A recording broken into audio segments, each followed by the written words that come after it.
little bit of that ball rolling where we attended to the parent involvement coordinator meeting, not only to pursue the price increase and let them know where we're standing at that, but also looking at the wellness policy and asking them with their kids and whatnot what they would like to see that we're not offering at the schools, and then pursuing that with student focus groups and whatnot to see what's making high school students leave campus. I thought we were already supposed to have that focus group done. We have done the focus groups during the implementation of the wellness policy, but this is more follow-up with the students coming from middle school and seeing what their buying trends are to help encourage a la carte sales. Another thing, Trustee Clark, would be that the reimbursement rate that we're getting from the USDA's doesn't grow as rapidly as the food and the labor and whatnot. We received roughly a 3% increase this year, which for a student that qualifies for free meals, it's $2.49 on top of trying to get more multigrains and fruits and vegetables in, and the price of milk when you're trying to run food cost budgeted at 40%, that on the $2 we have about 85 cents to spend on food, and when 31 cents is going for the carton of milk, that leaves 50 cents left over for your main entree piece and your fruits and vegetables and even a treat item if we decide to throw it in. So we may ask for some help from the board or superintendent and partner with the other counties here in Nevada to generate some sort of letter to our senators to ask to see if we can at least start some sort of discussion or movement towards a better reimbursement. Mrs. Hollinger, did you have any questions? How much more is this wellness business costing? What percentage did it raise? Well, the wellness business, the additional costs probably come from as part of the state policy where they required recess to be at the elementary schools to go before lunchtime. So that the schools that serve breakfast in our schools, the lunchtime got pushed back. So if that manager was serving both breakfast and lunch, we had to extend that day so they were there throughout the meal service. So there's probably a labor cost involved there.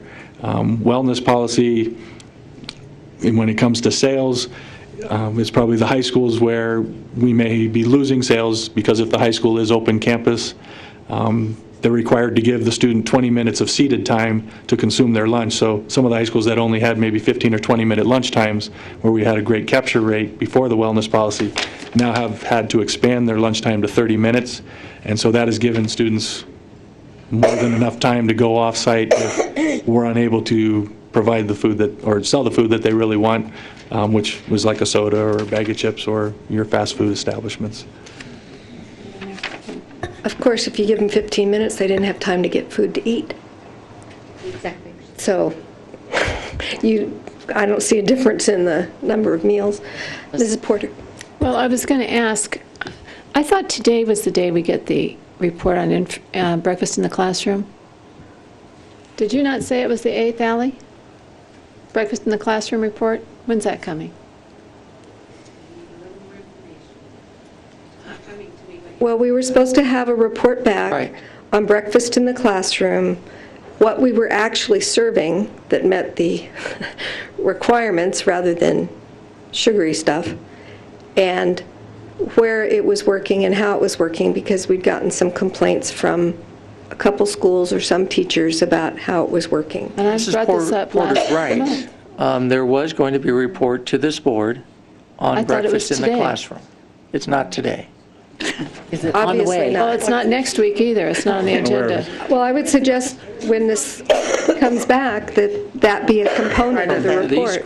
Well, it was supposed to be in January, but, I thought. Well, we can need make that. it part of when you come back with all your options. Okay. Are there any other board members with questions? Well, Mrs. Porter? Following along with too. that, you mentioned the pushback. I'd like to know, when you bring back more information, how much that's actually costing us. And if you have seen, the whole point, when I was on the State Advisory Committee that discussed this, was that they felt that there would be less waste because kids would have, they wouldn't be running off to recess. They would be going back to the classroom, so there'd be less anxiousness to get out of the lunchroom. If that has indeed made a difference in the amount of food thrown away and kids finishing their lunch. So, if it's not working, we invoke a lot of policies because, we have this gut feeling that this is the thing to do. But if it's not manifesting the results that we expect, Trustee need to Porter, know. I'd like to say, everything I have heard, the feedback I've gotten about it, it is working.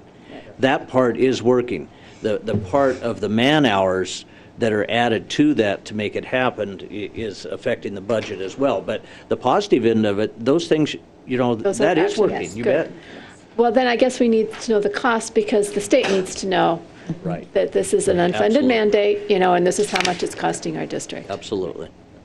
I think that's what, when the wellness policy was implemented and we were going through those planning phases, I think that's what everybody's fear was. It was the right thing to do and the right thing for the students, but there was no money behind it. It was just the threat of not getting your reimbursement if you didn't abide by Well, it. we need to give them the information. Yeah. Because we can't change anything without the information.